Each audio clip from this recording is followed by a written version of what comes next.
Hi guys, after the explanation of the general information of the skin in my previous video, I want to explain the different morphological lesions of the skin. But for this, you have to be very attentive because it can be confused, but you can do it. The classification of the morphological lesions of the skin is divided in two big groups, primary and secondary. So primary lesions are the basic coloration patterns of the skin with a definite morphology. It can be infiltrative, exudative, cavitary, and non-cavitary. But they are spute, papule, tuber, nodal, vesicle, bulla, pustule, and sweat. We need to learn these names because in the future we will see these morphological classifications in different diseases. So, we will start with the spots. It is a circumscribal alteration in the color of the skin or mucous membrane. So what is important in this morphological lesion of the skin? That you will see the change in skin coloration, but without elevation or depression of the surrounding skin. So they are not palpable. They are not change in thickness or consistency in the affected area. You will see also it in different size or any color, like in hypopigmentation, like example vitiligo, or hyperpigmentation as a coffee mill stains.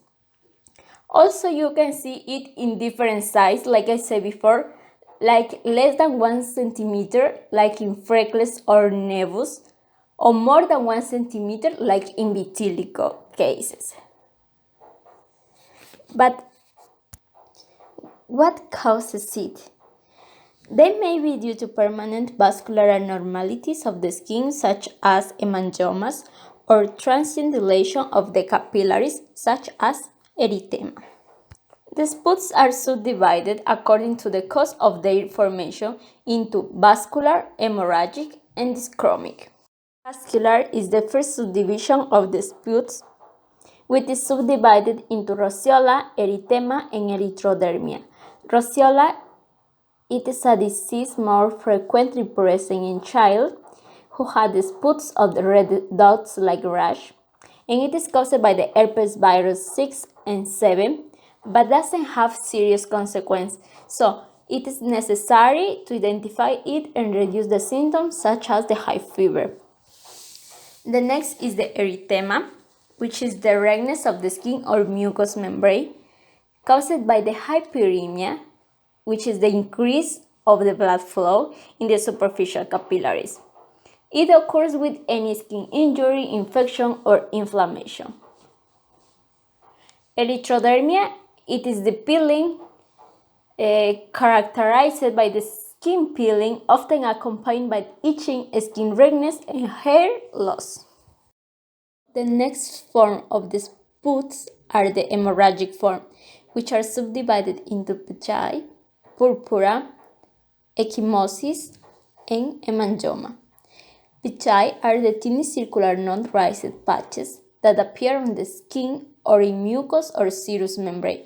They occur as the result of the bleeding under the skin. Porpora is the presence of the patches and spots of the purple on the skin and mucous membrane, including the lining of the mouth. Porpora occurs when the small blood vessels leak blood under the skin. Porpora measures between 4 and 10 millimeters in diameter. When purple spots are less than 4 millimeters in diameter, they are called pigmentation. Purple spots greater than 1 centimeter are called ecchymosis. Ecchymosis is the extravasation of the blood from the damaged vessels into the subcutaneous tissue. And what is hematoma?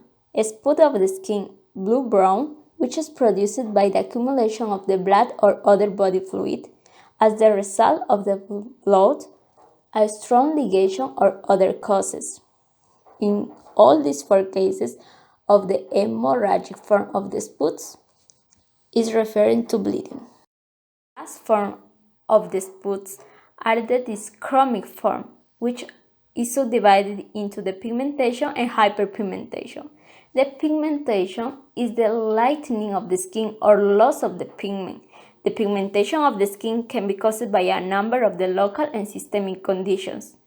The pigment loss can be partial, like in injury to the skin, or complete, caused by vitiligo.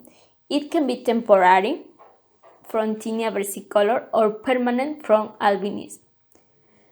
Hyperpigmentation is when the patches of skin appear darker than the surrounding skin. Hyperpigmentation occurs when the skin produces more melanin. It can make spots or patches of the skin appear darker than the surrounding areas. Hyperpigmentation is a common skin condition. This morphological lesion is called papilla. It's a solid, more or less hard lesion, elevated above the skin surface. According to the localization, papules which occur in the epidermis and are called epidermal, and when occur in the dermis is called dermal, but most commonly occurs in both epidermis and dermis and is called epidermodermal. They are also divided into inflammatory or not inflammatory. Inflammatory, they are more frequently in the cases of the psoriasis, secondary syphilis, and so on. They are marked by inflammatory infiltration in the papillary layer of the dermis, dilation of the vessels, and circumscribed swelling. When you press the papule, it turns pale, but doesn't lose their color completely. In non-inflammatory papules, there is proliferation of the epidermis, or deposit of the abnormal metabolites in the dermis, like in xanthoma, or proliferation of the dermal tissue, like in papilloma. Next morphological lesion is called tubercle.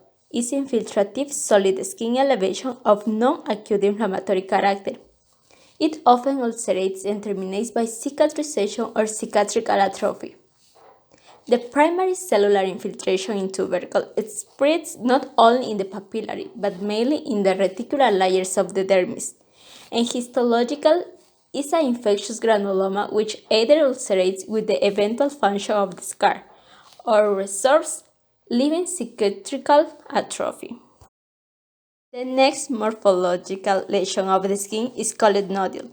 It is a primary infiltrative morphological lesion without acute inflammation. It is large and is situated in the subcutaneous fat. The nodal may at first be not raised above the skin surface, in which case it is detected by palpation. But when it starts to grow, it gradually becomes elevated. The nodal ulcerates and eventually cicatrizes. Their consistency varies from soft to firm elastic. The next morphological lesion of the skin is called vesicle. It is a primary morphological lesion of the exudative character. It has a fluid-containing cavity and is slightly elevated. The size is until 5 mm. They can be unicamerate or multicamerate. According to the context, they can be serous or hemorrhagic. Next primary morphological lesion of the skin is called bulla. It is an exudative cavitary lesion. Like vesicle, it consists of the covering a cavity with serous contents. A bulla under the hardy layer is called subcorneal. One in the thickness of the prickle cell layer is called intraepidermal, and bulla found between the epidermis and dermis is called subepidermal. The bulla are spherical, semispherical, or oval, and their contents are clear, yellowish, and less frequently clotted or sanguineous, means serous or hemorrhagic. Various amounts of leukocytes, neutrophils, eosinophils, and epidermal cells are found in this fluid. Next morphological lesion of the skin is called pustule. It's an exudative cavitary lesion that contains pus. There is a considerable number of the leukocytes in the purulent exudate, which is also rich in albumins and globulins, under the effects of the products of the viral activity of microbes, mainly Streptococcus and Staphylococcus. The epithelial cells undergo necrosis as the result of which the cavity of the pustule forms in the epidermis. A condition in which the pustule forms around the hair follicles is called folliculitis. The pustule can be superficial or deep. The last primary morphological lesion of the skin is called width. It is a exudative non-cavitary lesion which forms as a result of the circumscribed acute inflammatory edema of the papillary skin layer. It is a rather hard cushion-like elevation, spherical or less frequently oval in shape, which is attended with strong itching. Sweat appear on the skin in a drug, food, and bacterial allergy, like in urticaria, angioneuritic edema, and so on, may be induced by mechanical irritation of the affected skin. It usually disappears rapidly, from several scores of minutes to a few hours, leaving no trace. For the best understanding of this part, write it down and review it. And you can see our video again and again.